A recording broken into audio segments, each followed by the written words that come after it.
அனைவருக்கும் வணக்கம். இன்றைய பதிவில் இப்போ நம்ம பார்க்க போகிறது என்ன அப்படின்னா, வருகின்ற 6/6/2024 வைகாசி அமாவாசையானது வந்திருக்கின்றது. இந்த அமாவாசைக்கு பிறகு ஏற்படக்கூடிய கிரகநிலை கிரக மாற்றத்தினால் மேஷராசிக்காரர்களுக்கு எப்படிப்பட்ட பலன்கள் எல்லாம் கிடைக்கும் என்பதை பற்றின பல முக்கியமான கணிப்புகளை பற்றி தான் தெரிஞ்சுக்க போகிறோம். எனவே மேஷம் ராசிக்காரங்க பதிவை பார்த்துட்டு இருந்தீங்கன்னா தொடர்ந்து பார்த்துட்டு வாங்க. அது மட்டும் இல்லாமல் நீங்கள் இப்போ தான் நம்ம சேனலை ஃபர்ஸ்ட் டைமாக பார்க்குறீங்க அப்படின்னாலும் கண்டிப்பாக சப்ஸ்கிரைப் பண்ணிக்கோங்க. அப்படியே பக்கத்தில் இருக்கக்கூடிய நோட்டிஃபிகேஷனுக்கான பெல்லைக்கானையும் கிளிக் பண்ணிக்கோங்க. ரிஷப ராசியில் சூரிய பகவான் சஞ்சரிக்கக்கூடிய வைகாசி மாதத்தில் பல முக்கிய கிரகங்களின் பயிற்சி மற்றும் சேர்க்கையும் நடக்கிறது. இதன் காரணமாக உருவாகும் யோகங்களால் ஒரு சில ராசிகளுக்கு அதிர்ஷ்டமும் இன்னும் ஒரு சில ராசிக்காரர்கள் கவனமாக இருக்க வேண்டியதும் அவசியம். சூரிய பகவான் மேஷ ராசியிலிருந்து ரிஷப ராசிக்கு மே 14 அன்று பயிற்சி ஆனார். சூரிய பகவான் ரிஷபத்தில் சஞ்சரிக்கக்கூடிய வைகாசி மாதத்தில் அங்கு ஏற்கனவே சஞ்சரிக்கும் குருவுடன் இணைந்து குரு ஆதித்ய யோகத்தையும் உருவாக்குகிறார். அதே போலவே ரிஷபராசி அதிபதியான சுக்கிரனும் ரிஷபத்தில் பயிற்சியாகி அதிபதியாக இருக்கின்றார். அஸ்வினி, பரணி, கார்த்திகை முதல் பாதம் ஆகிய நட்சத்திரங்களை உள்ளடக்கியதுதான் மேஷராசி. இந்த மேஷ ராசியின் கிரக நிலையை பொறுத்தவரை ராசியில் புதன், சுக்கிரன், தனவாக்கு குடும்பஸ்தனத்தில் சூரியன், குரு, சுகஸ்தனத்தில் சந்திரன், ரணருண ரோகஸ்தனத்தில் கேது, லாபஸ்தனத்தில் சனி, ஐனசைன போகஸ்தனத்தில் செவ்வாய், ராகு என்று கிரக நிலைகள் இருக்கின்றன. கிரக மாற்றங்களை பொறுத்தவரை 9/6/2024 அன்று புதன் பகவான் தனவாக்கு குடும்பஸ்தனத்திலிருந்து தைரிய வீரியஸ்தனத்திற்கு மாறுகிறார். 13/6/2024 அன்று சுக்கிர பகவான் தனவாக்கு குடும்பஸ்தனத்திலிருந்து தைரிய வீரியஸ்தனத்திற்கு மாறுகிறார். மேஷ ராசிக்காரர்களுக்கு இந்த ஜூன் மாதம் 6ஆம் தேதிக்கு பிறகு மனதில் தைரியம் அதிகரிக்கும். அதே போலவே வேலையில் அதிர்ஷ்ட வாய்ப்புகளும் கைகூடி வரும். பணவரவு நன்றாகவே இருக்கின்றது. அடுத்தவர்களுக்காக உதவி செய்வது, அவர்களுக்காக பரிந்து பேசும்போது போன்றவற்றை செய்யும் பொழுது கவனம் தேவை. இல்லையெனில் வீணான அவச்சொல் வாங்க நேரிடலாம். தொழில் வியாபாரம் ஏற்றம் தரும் வகையில் இருக்கும். வியாபாரம் தொடர்பான சிறு பிரச்சனைகள் தோன்றி மறையும். உங்களது பொருட்களை வாடிக்கையாளர்களுக்கு அனுப்பும் பொழுது அவை போய் சேர்ந்தனவா என்று கண்காணிப்பது மிகவும் நல்லது. உத்தியோகத்தில் இருப்பவர்கள் சக ஊழியர்களிடம் கவனமாக பேசி பழகுவது நல்லது. வேலை தொடர்பான வீண் அலைச்சலும் கடித போக்குவரத்தால் அனுகூலமும் ஏற்படலாம். குடும்பத்தில் இருப்பவர்களை அனுசரித்து போவது நல்லது. வீண் பேச்சுக்களை தவிர்ப்பது நன்மையை தரும். கணவன் மனைவிக்கிடையே அவ்வப்பொழுது இருந்த பூசல்களும் நீங்கும். பிள்ளைகளிடம் நிதானமாக பேசுவது நல்லது. உறவினர்கள் நண்பர்களிடம் வந்த பூசலும் அகலும். அதிகம் யோசித்து மனதை குழப்பிக் கொள்ளாமல் இருப்பது நன்மையை தரும். வரவும் செலவும் சரிசமமாக இருக்கும். மாணவர்களுக்கு கல்வியில் அதிகம் கவலைப்படாமல் பாடங்களை நன்கு படிப்பது நல்லது. மேஷராசிக்காரர்களுக்கு பெரும்பாலான கிரகங்கள் தனம், குடும்பம் மற்றும் முயற்சி ஸ்தானத்தில் இருக்கின்றன. ஏற்ற இறக்கமானதாக இருக்கும். மாதத்தின் முதல் பகுதியில் ஒரு சில கிரகங்களின் சஞ்சாரம் சாதகமாகவும் இன்னும் ஒரு சில கிரகங்களின் சஞ்சாரம் பாதிப்புகளையும் ஏற்படுத்தலாம். வருமானம் திருப்தியாக இருக்கும். புதிய வாய்ப்புகள் கிடைக்கும். தொழில் வளர்ச்சி பெறும். முன்னேற்ற பாதைகள் பல தேடி வரும். பேச்சில் கவனம் தேவை. கடன் வாங்குவது, கொடுப்பது போன்றவற்றில் கவனம் தேவை. மாதத்தின் பிற்பகுதியில் செலவுகள் அதிகரிக்கலாம். 2ஆம் வாரம் உங்களுக்கு சற்று நிம்மதியை கொடுக்கும். இந்த நேரத்தில் உங்கள் நலம் விரும்பிகள் உங்களிடம் முற்றிலும் கருணை காட்டுவார்கள். வீட்டிலும் வெளியிலும் உள்ளவர்களின் ஒத்துழைப்பையும் ஆதரவுகளையும் பெறுவீர்கள். தொழில் வியாபாரத்தில் முன்னேற்றம் காணப்படும். இந்த நேரத்தில் உங்கள் வேலையில் மாற்றங்களை கொண்டு வரலாம். மேலும் இதில் விசேஷம் என்னவென்றால், நீங்கள் செய்கின்ற எந்த புதிய பரிசோதனைகளும் வெற்றியடையும். வியாபாரத்தில் லாபமும் நிதி நிலைமையும் வலுவாக இருக்கும். தொழில், வேலை, வியாபாரம், வருமானம் ஈட்டுவது சார்ந்த பாதிப்புகளும் ஏற்படுத்தாது. செவ்வாய் ஆட்சியாக அமர்வது சாதகமாக இருந்தாலும் திடீர் கோபம், அதீதமான எதிர்பார்ப்புகள், அலைச்சல், பெரிய தடைகள் போன்றவையும் ஏற்படலாம். உங்களை நிரூபிப்பது சவாலாக இருக்கும். விமர்சனங்களை புறக்கணித்து விட்டு உங்கள் இலக்கில் கவனம் செலுத்துங்கள். ஜூன் மாதத்தில் உங்கள் உறவினர்களுடன், குறிப்பாக சகோதர சகோதரிகளுடன் ஒரு சில பிரச்சனைகள், ஒரு சில தகராறுகள் ஏற்பட வாய்ப்பு இருப்பதால் பேச்சில் கவனமும் கண்ணியமும் தேவை.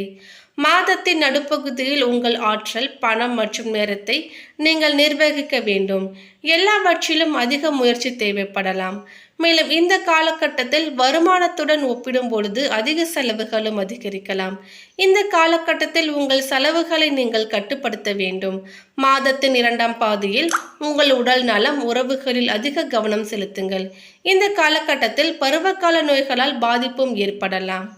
மேஷராசிக்காரர்களுக்கு இந்த ஜூன் மாதம் ஏற்ற இறக்கமாகவே இருக்க போகிறது. அதாவது முதல் பகுதியில் ஒரு சில கிரகங்களின் சஞ்சாரம், ஒரு சில கிரகங்கள் பாதிப்புகளையும் ஏற்படுத்தலாம். மாதத்தின் முதல் நாளை 2 முக்கிய கிரகங்கள் இடம் மாறின. முதல் நாளை மேஷ ராசியில் ஆட்சி பெற்று அமரும் செவ்வாய், ரிஷபம் ராசியில் புதன், குரு, சூரியன் மற்றும் சுக்கிரன் சேர்க்கை ஆகியவையும் ஏற்படுகிறது. ராகு கேது பெயர்ச்சியில் எந்தவிதமான மாற்றமும் இல்லை. மாதத்தின் இறுதி நாளில் சனி வக்ர பெயர்ச்சியும் நடக்கவிருக்கின்றது. அடுத்ததாக அஸ்வினி நட்சத்திரத்தை சேர்ந்தவர்களுக்கு 6ல் சஞ்சரிக்கும் கேது பகவான் உங்களுக்கு அளப்பரிய ஆற்றலை வழங்குவார். தொழில் வியாபாரத்தில் போட்டியாளர்கள் விலகி செல்வார்கள். ஒரு சிலர் புதிய தொழில் தொடங்குவார்கள். பணியாளர்கள் ஒத்துழைப்பால் லாபம் அதிகரிக்கும். ஆரோக்கியம் மேம்படும். வழக்கு விவகாரங்கள் வெற்றியாகும். பணியில் இருந்த பிரச்சனைகள் விலகும். எதிர்பார்த்த இடமாற்றம், பதவி உயர்வு உண்டாகும். ராசிக்குள் சஞ்சரிக்கும் சுக்கிர பகவானால் பொன் பொருள் சேரும். வரவு அதிகரிக்கும். ஒரு சிலர் புதிய வாகனம் வாங்குவீர்கள். நீண்ட நாளாக பேசி பார்த்து விலைக்கு வராத இடம் இந்த மாதம் கைக்கு வந்து சேரும். பத்திரம் கையெழுத்தாகும். மாதத்தின் பிற்பாதியில் உங்கள் ராசிக்குள் சஞ்சரிக்கும் செவ்வாய் சனியின் பார்வைக்கு ஆளாவதால் செயல்கள் இழுபறியாகலாம். முயற்சி தள்ளி போகலாம். என்றாலும் விடாமுயற்சியால் வெற்றி பெறுவீர்கள். திருமண வயதில் உள்ள பெண்களுக்கு மாங்கல்ய பாக்கியம் உண்டாகும். வேலைக்காக முயற்சிப்பவர்களுக்கு எதிர்பார்த்த தகவல் வரும். புதிய ஒப்பந்தங்களும் உண்டாகும். மாணவர்களுக்கு மேற்கல்விக்கான எண்ணங்களும் நிறைவேறும். செல்வாக்கு உயரும். ஒரு சிலருக்கு புதிய பொறுப்பு, பதவியும் வந்து சேரும். அடுத்ததாக பரணி நட்சத்திரத்தை சேர்ந்தவர்களுக்கு இந்த மாதம் நீங்கள் எதை செய்வதாக இருந்தாலும் திட்டமிட்டு செய்யுங்கள். அதிர்ஷ்டமும் இயல்பாகவே இருக்கின்றது.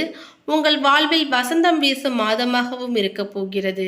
சுக்கிர பகவான் மாதம் முழுவதும் யோகத்தை உண்டாக்க இருக்கிறார். வரவு அதிகரிக்கும். குடும்பத்தில் நெருக்கடி மறையும். 2ல் சஞ்சரிக்கும் குருவால் செல்வாக்கு உயர்வதுடன் உடல் பாதிப்புகள் விலகும். பணியில் உங்களுக்கு ஏற்பட்ட நெருக்கடிகள் தீரும். தடைப்பட்ட பதவி உயர்வு கிடைக்கும். சுய தொழில் நடத்துவோர் உயர்வு பெறுவீர்கள். தொழில் தொடங்கும் முயற்சிகளும் நிறைவேறும். பெண்களுக்கு எதிர்பார்த்த முன்னேற்றம் பெறுவீர்கள்.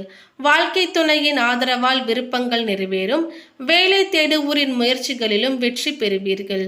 ஒரு சிலர் வெளிநாட்டிற்கு செல்வீர்கள். எதிர்பார்ப்பு நிறைவேறும். விளைச்சல் பொருட்கள் அதிக விலைக்கு போகும். லாப சனையால் மூடி கிடந்த தொழில் மீண்டும் இயங்கும். உழைப்பவர்களின் விருப்பங்களும் பூர்த்தியாகும். செல்வாக்கு உயரும். மாணவர்களுக்கு விரும்பிய கல்லூரியில் இடம் கிடைக்க பெறுவீர்கள். அடுத்ததாக பாதம் 1 கார்த்திகை நட்சத்திரத்தை சேர்ந்தவர்களுக்கு இந்த மாதத்தில் உங்கள் நட்சத்திரநாதன் தன குடும்பஸ்தனத்தில் குரு பகவானுடன் இணைவதால் திட்டமிட்டு செயல்படுவீர்கள். நினைத்த காரியங்களில் வெற்றி பெறுவீர்கள். இதுவரை இருந்த நெருக்கடிகள் விலக ஆரம்பிக்கும். பணவரவு அதிகரிக்கும். பொருளாதாரம் உயரும். அரசு தேர்வு எழுதியவர்களுக்கு வெற்றி கிடைக்கும்.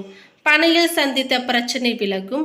எதிர்பார்த்த பதவி உயர்வு, இடமாற்றம் ஏற்படும். வழக்குகளும் உங்களுக்கு சாதகமாகும். அரசு வேலையில் எதிர்பார்த்த அனுமதி கிடைக்கும். லாப சனியால் தொழில் விருத்தியாகும். வருமானம் அதிகரிக்கும். புதிய தொழில் தொடங்கும் முயற்சிகளிலும் வெற்றி பெறுவீர்கள்.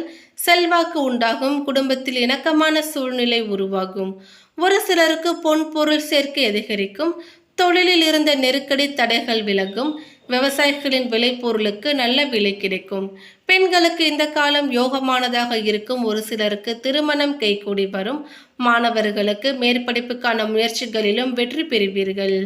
குடும்பத்தை நிர்வகிக்கும் பெண்களுக்கு மகிழ்ச்சி தருகின்ற மாதமாக இருக்கும். புதிய ஆடை ஆபரணங்கள் வாங்கும் யோகம் உண்டாகும்.